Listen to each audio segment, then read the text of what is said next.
This is Chicago's very own WGN News at 9. The Illinois Secretary of State's office is making sure police have more money to stop carjackings. Alexi Giannoulias announcing the new grant program earlier today. WGN's Jewel Hillary is here to break down where that money is going to be headed. Jewel? Hi, Dina and Ray. So when we heard from Secretary of State Alexi Giannoulias earlier, he says that he was actually carjacked when he was in high school. And with that frightening experience behind him, he is now granting 6 law enforcement agencies $21 million to help fight carjacking and auto theft.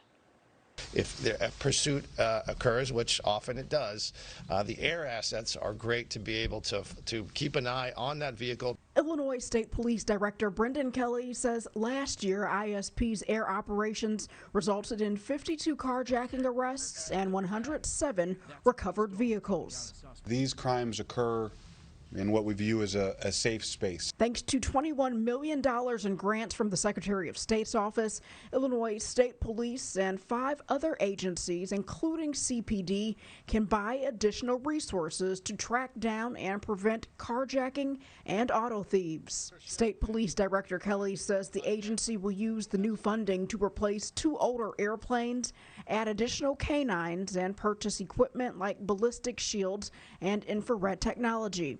He says the grant money will also buy more license plate readers, one of the agency's most beneficial resources. It's amazing how quickly we can get a report of a vehicle having been stolen or a vehicle having been carjacked.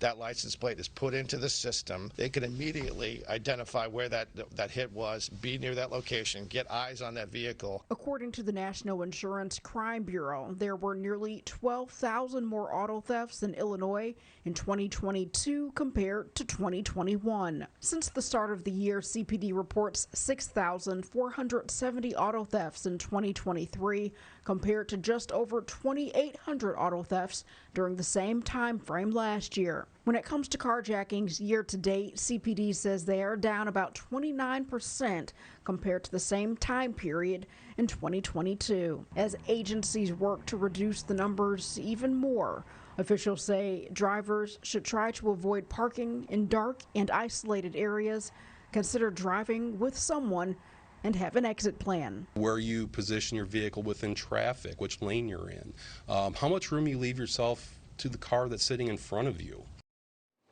State Police Director Kelly says a common theme among these carjackings is the fact that young people are behind many of them.